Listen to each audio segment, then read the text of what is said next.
Alchemist میں جو پائلو بات کر رہا ہے وہ تو بات میرے قرآن میں حدیث میں اور یہ تمام کے تمام جو ہمارے بڑے بڑے مفکر تھے اسلامک مفکر تھے انہوں نے تو اس سے زیادہ بہتر انداز سے کی ہوئی ہیں. یوتھ کا سب سے بڑا مسئلہ یہ ہے کہ یوتھ کے پاس گائیڈنس نہیں ہے. فارمولا یہ ہے کہ اگر آپ نے بھاگنا ہے تو آپ کو چلنا سیکھنا چاہیے. اچھا یہ جو رائٹ کی ہے اس تک پہنچنا اور اس کے لیے کی گئی حماقتیں وہ حماقتیں نہیں ہوتی, ان کا شکریہ ادا کرنا چاہیے. پاکستان میں ٹوٹل 188 یونیورسٹیز ہیں.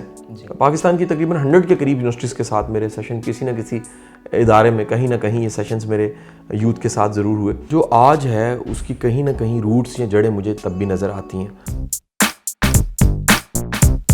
السلام علیکم دوستو, اردو پوائنٹ کے ساتھ میں ہوں زین خان اور پروگرام آپ دیکھ رہے ہیں آپ کی بات.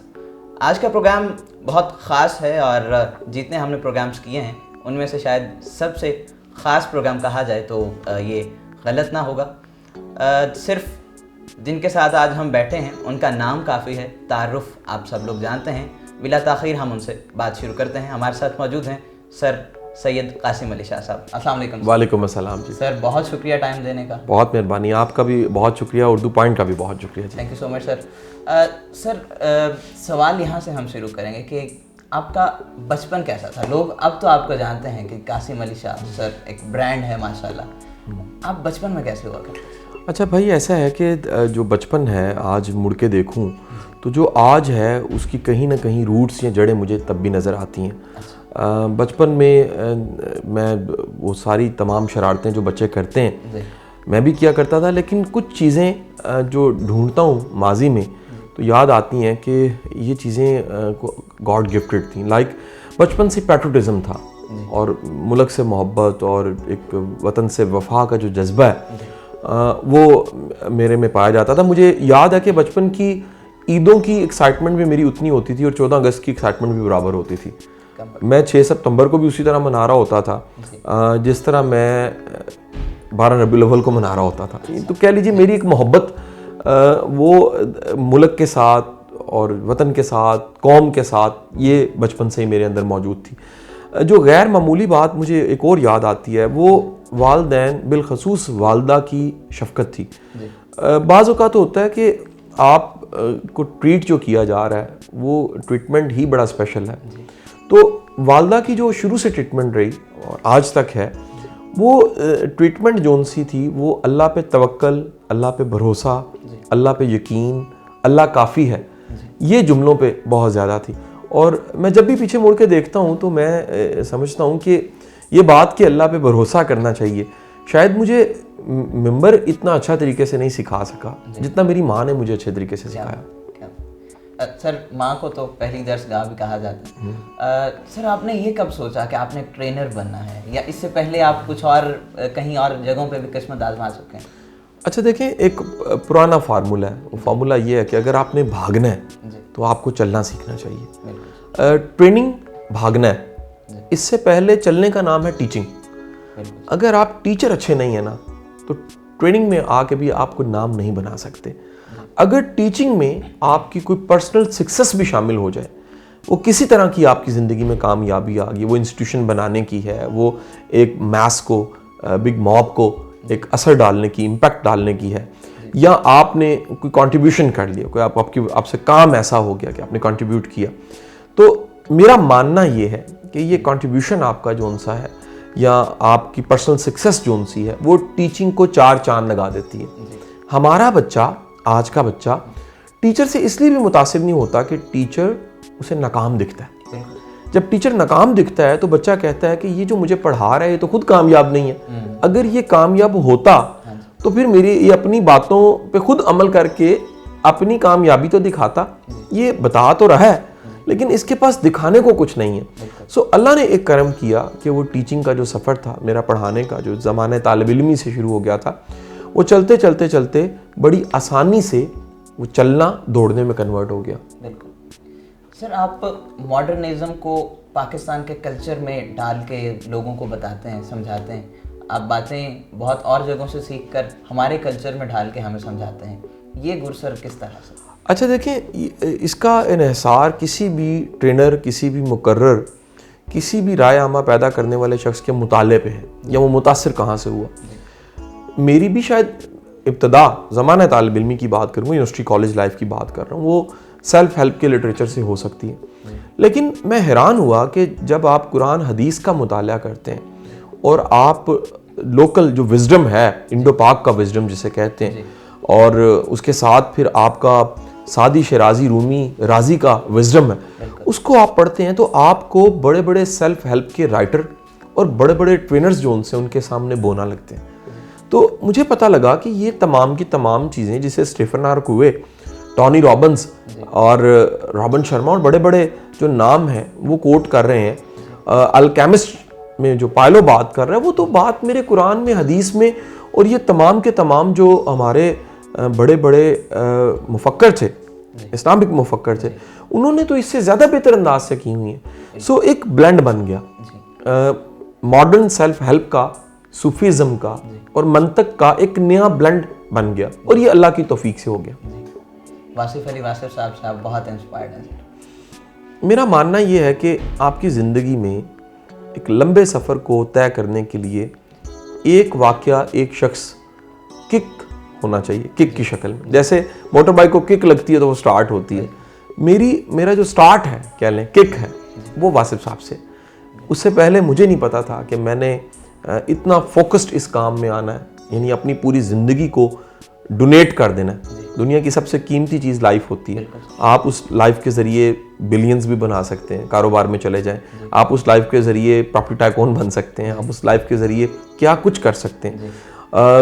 جب آپ یہ طے کر لیں کہ میں نے اپنی سب سے قیمتی چیز کو صرف کرنا ہے، استعمال کرنا ہے اور مشن پہ استعمال کرنا ہے، تو میں نے فیصلہ کر لیا کہ یہ میرا جو مشن ہے، اس کو میں نے ایک بار تو جینا ہے، تو کیوں نہ بھرپور جیا جائے.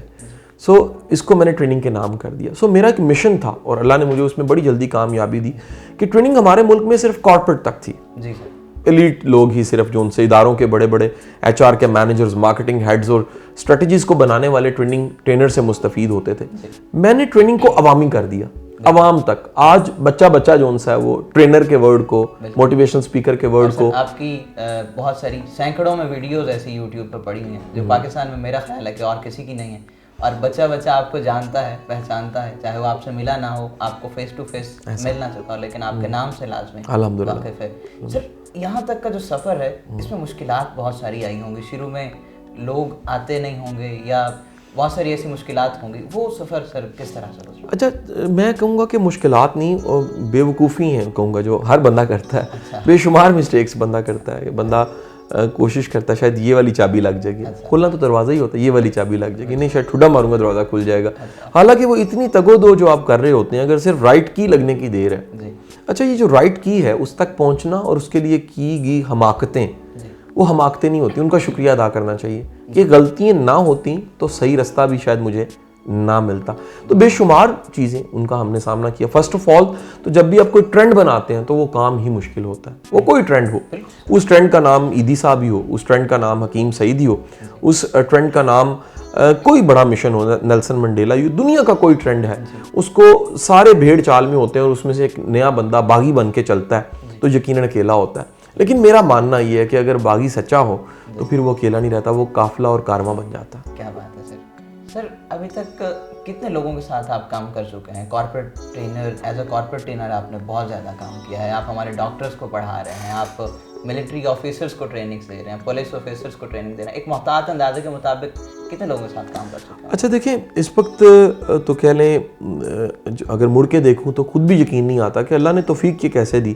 جھگی کے بچوں کے ساتھ بھی میرے سیشن ہوئے، جو گھر سے بھاگتی ہیں بچیاں، دارالامان چلی جاتی ہیں، ان کے ساتھ بھی سیشن انٹرنیٹ پہ پڑھے ہیں. جیل کے قیدیوں کے ساتھ بھی انٹرنیٹ پہ پڑھے ہیں. پولیس والوں کے ساتھ بھی کوشش ہم نے کی کہ میکسیمم.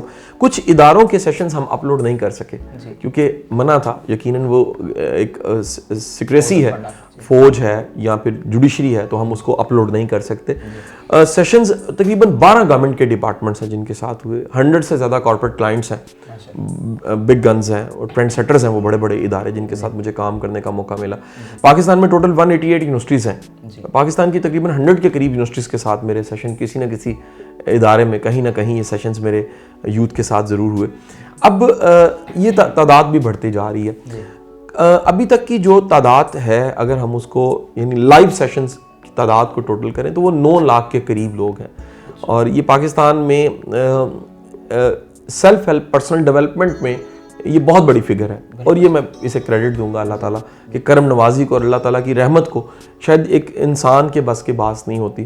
اگر انسان اپنے قدم کو دیکھے تو وہ چند فٹ کا ہوتا ہے. اگر اللہ اس میں اپنا کرم اور فضل ڈال دے تو یہ میلوں کی مسافت بھی جو ان سی ہے وہ طے ہو جاتی ہے. بالکل سر, آپ قاسم علی شاہ فاؤنڈیشن بنا چکے ہیں, ماشاءاللہ سے اسکول بنا چکے ہیں. آپ کے فیوچر کے حوالے سے کیا پلانس ہیں؟ اچھا دیکھیں سر, میرے مطابق بڑے بڑے ادارے نہیں پاکستان کو اب چاہیے. اگر بڑے بڑے اداروں نے انقلاب بپا کرنے ہوتے تو یہ 188 یونیورسٹیز تو افلاطون سقراط پیدا کرنے لگ پڑتی یا پازیٹیوٹی کے ایجنٹ پیدا کرتی. ہم نے بہت بڑی ایک غلطی کر دی اور وہ غلطی غلط فہمی کی وجہ سے پیدا ہوئی. ہم سمجھ بیٹھے کہ شاید ڈگری کا, نمبروں کا, جی پی اے کا نام ہے تبدیلی. اگر نمبروں کا نام ہی تبدیلی ہے تو پاکستان کی تاریخ میں تو مقابلے کے امتحان میں ایک سال میں ٹاپ کرنے والا جیل کی سلاخوں کے پیچھے, ایسا بھی ہم نے دیکھا. نمبر کچھ اور ہیں اور گرومنگ کچھ اور ہے. ہم نے گرومنگ کو چھوڑ دیا. تو ہمارا یہ چھوٹا سا ادارہ, یہ میرے سارے کام جو ان سے ہیں, یہ ایک چھوٹی سی کوشش ہے رائے عامہ بدلنے پہ, تبدیلی پہ, کہ گرومنگ بھی کوئی چیز ہوتی ہے, اسکل سیٹ بھی اچھا ہونا چاہیے, پرسنالٹی ڈیولپمنٹ بھی ہونی چاہیے, ڈریسنگ کا بھی پتہ ہونا چاہیے, مینرزم بھی کوئی چیز ہوتا ہے, اخلاقیات بھی کوئی چیز ہوتی ہے, اچھا بول بھی آنا چاہیے, اٹھنا بیٹھنا ان کے بھی چھوٹے چھوٹے مینرز آنے چاہیے. تو یہ وہ تمام کام ہیں جو یونیورسٹی کو کرنے چاہیے. میں چند دن پہلے ایک یونیورسٹی میں سیشن میرا تھا BZU ملتان میں, تو میں نے کہا جی موٹیویٹ کرنا پروفیسر کا کام ہے, موٹیویشن اسپیکر کا کام نہیں ہے. یہ یونیورسٹیز کا فیلئر ہے کہ ہمیں باہر سے موٹیویشنل اسپیکر بلانا پڑتا ہے اور وہ موٹیویٹ کرتا ہے. سر, آپ کیا دیکھتے ہیں کہ نوجوانوں میں کرنٹ ہے, نوجوانوں میں تھرل ہے, تو کس جانب کو وہ چل پڑے ہیں کہ رائٹ ٹریک انہیں نہیں مل رہا, رائٹ ٹریک پہ چلانے والا نہیں مل رہا, کیا کرنا چاہیے ایک نوجوان کو؟ دیکھیں, پاکستان کی یوتھ جیسی یوتھ شاید دنیا میں نہیں ہے. انٹیلیجنٹ ہے, کوئی شک نہیں, کیا بات ہے, ان کی تعداد اتنی زیادہ ہے. میں کہتا ہوں پاکستان کا سب سے بڑا سرمایہ جو ان سا وہ پہاڑ, دریا اور صوبے خطے نہیں ہیں. جتنا بڑا سرمایہ اس وقت یوتھ ہے. یوتھ کا سب سے بڑا مسئلہ یہ ہے کہ یوتھ کے پاس گائیڈنس نہیں ہے. ہم بجلی کو, پانی کو, گیس کو روتے نہیں ہیں. پاکستان کا سب سے بڑا مسئلہ تو گائیڈنس ہے. ہماری یوتھ کے پاس بتانے والے, گائیڈ کرنے والے ٹرینڈ سیٹرز نہیں ہیں. اور اگر ہم نے یہ نہ دیے تو یقین کریں ہمیں رونا اور پچھتانا پڑے گا کسی وقت میں کہ اللہ نے اتنا بہترین وقت اس قوم کو دیا تھا اور اس وقت میں کوئی سمت بتانے والا نہیں تھا. بڑی اچھی بات کی سر آپ نے. اچھا سر, آپ ٹی وی شوز کرتے ہیں ماشاءاللہ سے, ریڈیوز کرتے ہیں, بیرون ملک بھی آپ جاتے ہیں, پاکستان کے اندر اتنی ساری ٹریننگز لیتے ہیں, پرسنل لائف کو کس طرح سے مینٹین کرتے ہیں؟ اچھا دیکھیں, میرا ٹاپک ایک جو فیوریٹ ٹاپک ہے وہ ویلیو ویل بینگ ہے اور ورک لائف بیلنس ہے. میں اس میں یہ پڑھاتا اور بتاتا بھی ہوں کہ لائف کے سرکلز ہیں یا پیپرز ہیں. آپ ان پیپرز میں فیل ہوتے ہیں تو آپ کا ٹوٹل فیلئر. میرے مطابق ایک کامیاب پروفیشنل اگر اس کی فیملی لائف ڈسٹرب ہے تو اس کے کامیاب پروفیشنل ہونے کا بھی کوئی فائدہ نہیں. یہ سب پرچوں میں ہمیں پاس ضرور ہونا چاہیے. تو یہ ایک روز کی جنگ ہے. یہ ایسا نہیں ہے کہ کسی دن ایک پرچے میں ٹاپ, آپ روز ایک جنگ لڑتے ہیں. آپ اچھا باپ بننے کی بھی کوشش کرتے ہیں, اچھا ہسبینڈ بننے کی بھی کوشش کرتے ہیں, اچھا بھائی بننے کی کوشش کرتے ہیں, اچھا انسان بننے کی کوشش کرتے ہیں. اور ان تمام پرچوں میں جب آپ پاس ہوتے ہیں تو ہی آپ زندگی میں پاس ہوتے ہیں. سر, آپ بک بھی ماشاءاللہ سے لکھ چکے ہیں اور بھی بہت سارا ایسا کام ہے کہ جو ابھی آپ کر رہے ہیں اور کسی ایز اے ٹرینر کسی نے پاکستان میں نہیں کیا. آپ یوتھ کو کیا کہنا چاہیں گے جو آپ سے انسپائر ہو کے ٹریننگ کی طرف آنا چاہ رہے ہیں؟ اچھا, میں کہوں گا کہ ٹرینر بنے یا نہ بنے یہ تو اللہ کو بہتر پتہ ہے, ان کے پرسنل گولز پہ ہے, لیکن اچھے انسان ضرور بنے. اس معاشرے میں اچھے انسان کی بڑی کمی ہے. ہر فیلڈ میں اچھا بندہ ہمیں چاہیے. ہمیں ہر فیلڈ میں ایک کمبینیشن چاہیے, وہ اچھائی کا بھی ہے اور وہ ایکسیلنس کا بھی ہے. اگر اس ملک میں قابل اور با کردار لوگ اداروں کو لیڈ کرنے لگ پڑیں, اس ملک میں انقلاب آ جائے گا. ہم ہمیشہ اوپر سیاست دانوں کو روتے ہیں, ہمیں تو اداروں کی سطح پہ بھی لیڈرز چاہیے. چھوٹے چھوٹے انسٹیٹیوشنز کو, سکولز کو, اداروں کو, یونیورسٹیز کو, کالجز کو اچھے لیڈرز چاہیے. اور اگر یہ لیڈر مل جاتے ہیں تو میرا ماننا, میرا یقین یہ ہے کہ پاکستان کے دن بدلنے میں دیر نہیں لگے گی. سر, آخری سوال, لیڈرشپ کی بات کی آپ نے, لیڈر کون ہوتا ہے؟ لیڈر میں 2-3 کوالٹیز اگر آپ کی نظر میں ہم کہیں تو کیا؟ جو دلوں میں زندہ ہوتا ہے وہ لیڈر ہوتا ہے. صرف ووٹ لے لینا کمال نہیں ہے, اپنی بات کو پورا کرنا, اپنے بات بھی قائم. نیلسن منڈیلا لیڈر تھا, کیونکہ وہ کرسی کے پیچھے نہیں بھاگ رہا تھا, وہ وزیر اعظم بننے کے پیچھے نہیں بھاگ رہا تھا, وہ بن کے چھوڑ کے ہاتھ جھاڑ کے آگے چل پڑتا ہے. اور لیڈر وہ ہوتا ہے جس کے سامنے یہ عہدے چیزیں بونا ہو جاتی ہیں, چھوٹی چھوٹی لگتی ہیں, اس کا قد ان تمام چیزوں سے بہت بڑا ہوتا ہے. بہت سر, بہت شکریہ ٹائم دینے کا. اردو پوائنٹ ہمارے تمام ویورز اور میں آپ کا بہت شکر گزار ہوں. دوستو, ہمارے ساتھ موجود تھے سر قاسم علی شاہ صاحب. ان کی بہت اچھی باتیں آپ ہمیشہ سنتے رہتے ہیں. ہم نے کوشش کی کیونکہ آپ لوگوں کی فرمائش تھی کہ سر کا انٹرویو کیا جائے. امید ہے آپ کو آج کا پروگرام اچھا لگے گا. انشاءاللہ اگلے پروگرام میں آپ سے ملاقات ہوگی. تب تک کے لیے اپنے میزبان زین خان کو دیجیے اجازت. اللہ حافظ ناصر.